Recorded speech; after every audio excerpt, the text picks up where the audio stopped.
Good evening and welcome back to Sports Talk ATL. I am Chase Earl, joined by Alex Lord. And Alex, do you like that? Kirk Cousins like that. We like that. We talked before the game, or really this entire week, how this was an opportunity for the Falcons offense against an injured Bucs defense, a Bucs defense that has a lot of holes to take advantage. And Kirk Cousins, he's looked better each week, even if statistically they might not be there. He looks like he's cutting it loose. We saw him cut it all the way loose. I mean, that was vintage Kirk Cousins. That was 2023 Kirk Cousins before his Achilles. Kirk Cousins, 509 passing yards, 4 touchdowns. And honestly, it could have been more. I mean, Darnell Mooney drops that ball, which would have been a touchdown. I mean, he's walking into the end zone. I mean, there was no one there. I don't know. He was amazing the entire game. That was just a play where, I mean, Kirk Cousins was spectacular. This Falcons offense finally looked like we thought it could potentially look, and another just huge momentum building win where it looked like they were down and out. I mean, this team could be 0-5. We're sitting here 3-2 in first place. They just never seem to die. And Raheem Morris, Zach Robinson, the entire coaching staff, yes, they have to get better. Yes, Kirk Cousins has to keep playing like this. There's aspects of the team that we talk about every single week that have to improve, but they are getting better week by week by week. And I'm telling you, if the entire Braves team had to die 1 year for us to get a Falcons football team worth watching, okay, I will take it. I don't know, because the baseball gods clearly were not on our side all season, but the football gods seem to somehow appreciate the Atlanta Falcons. I don't know if it's Raheem Morris. I don't know if it's Kirk Cousins. I don't know if it's just their time in the history books to make a name for themselves after being counted out time and time again. But something feels different about this Atlanta Falcons team compared to every pretty much Atlanta Falcons team of my lifetime. It's not a feeling either. This is an unreal stat. When trailing in the fourth quarter last year, the Falcons were 2-10 in those games. This year, we're already 3-2. So we have already overcome that in 5 games compared to 12. It's not just a feeling anymore. It is true that Raheem Morris and Kirk Cousins have completely changed the culture in Atlanta. And you know, there's too much to even talk about this game in one little segment. Kirk Cousins, unbelievable. Breaks Matt Ryan franchise record for passing yards in a game in front of Matt Ryan. It was the Ring of Honor night. He was inducted. It was super cool. And it wasn't just a career night for Matt Ryan, Ring of Honor. Kirk Cousins, that was also his personal best. Kadero Hodge, second touchdown ever. Yeah. Is the game-winning touchdown. Right after Drake London went out for potential whatever it was. Drake London had set a career best with 12 receptions. Now, Kyle Pitts didn't have the best game of his life, but this was 88 yards. You know, this is maybe not as impressive as the other ones. 88 yards is the most yards he's had in a game since his rookie year. I mean, that's not a career best, but it feels, again, like the Falcons are starting to make strides. This was the offense we were sold in the offseason. The entire time, the rushing game wasn't really there. Zach Robinson leaned on Kirk Cousins. Kirk Cousins did everything he wanted to that Bucs defense. And let's shout out the Falcons defense, getting picked apart all night. Looks worse than they have the entire season, by far, not even close. Stood on its head. Under 2 minutes to go. When you needed them, they came through. Maybe we got a little help from the rest, but I don't care. No Falcons fans should be complaining. And there was plenty of calls that didn't go the Falcons' way earlier in the game. It was just at a critical point that Bucs fans are whining and complaining this morning. Victory Friday. Yeah, I mean, it definitely wasn't like a Kyle Pitts getting mauled in the end zone that the Bucs have to complain about. So I definitely don't feel bad about anything that the Bucs do, especially since it always seems to go against the Falcons. Kirk Cousins, unbelievable. The entire offense, unbelievable. Darnell Mooney. I mean, Jesse Bates, we can talk about, you know, he makes the big play, forces the fumble. He was great again. It seems like he always makes a game-changing play. And every Falcons win, it seems like he has a big play that generally is the difference in the game. We can talk about him being the best free agent signing, but Darnell Mooney is quickly making a case that he's right up there too. And listen, for all the flack that, and we should give flack to the Atlanta Falcons, or to Terry Fontenot and the Atlanta Falcons for their drafting history, because it has been terrible. But I can also give him his flowers, because every guy that he seems to bring into the 2 big signings, Darnell Mooney and Kirk Cousins, look really, really damn good through 5 games. And those two clearly have a very good connection early. He seems like he's the go-to target, and there's nothing wrong with that. Drake London's still great. Kyle Pitts, I don't know if we can call him great, but still going to be a piece of this offense. Darnell Mooney is just really damn good. It's more about him being really damn good. If he's the number one option, he's the number one option. But yeah, I mean, and the defense, you talk about them.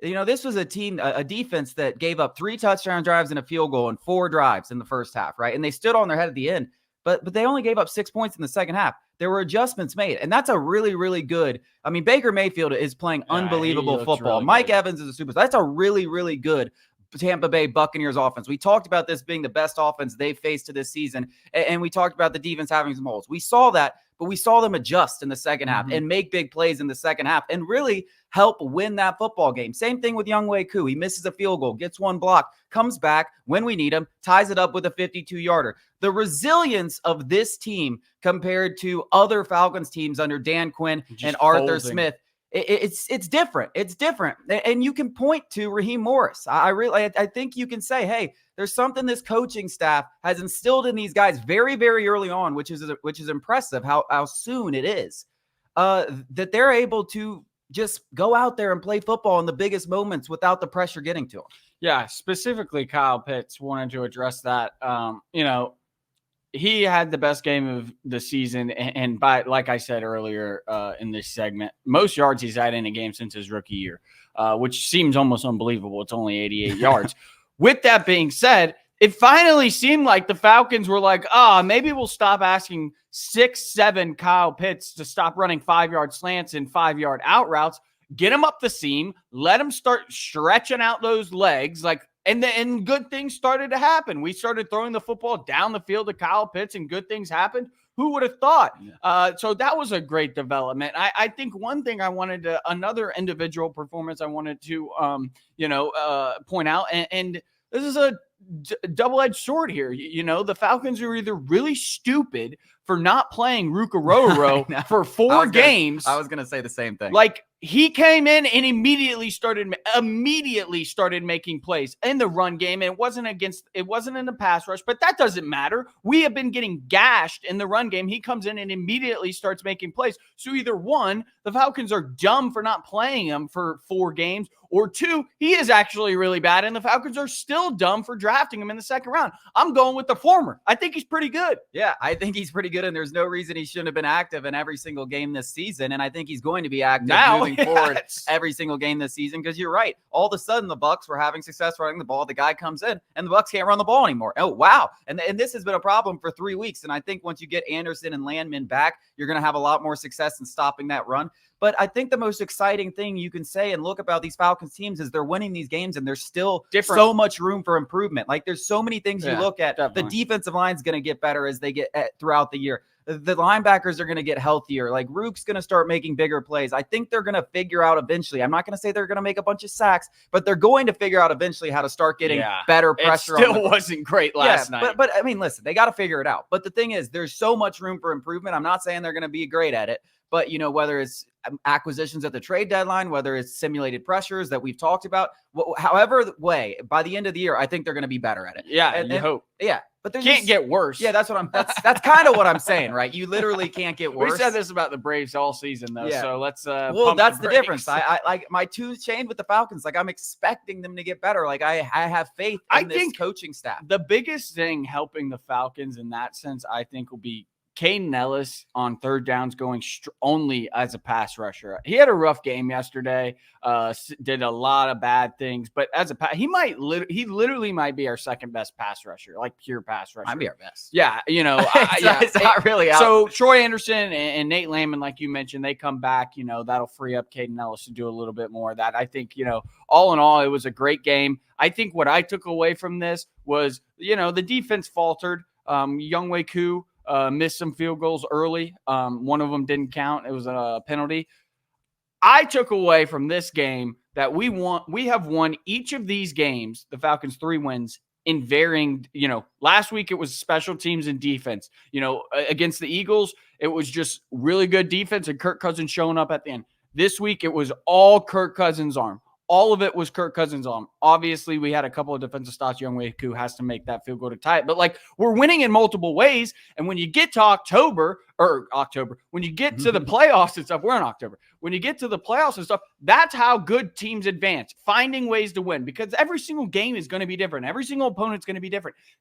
Teams and games dictate how other teams should play. And the Falcons are showing you They can run the ball. They can pass the ball. They can play some defense. The special teams has come up big. We got some depth. Kadero Hodge. I mean, who knew?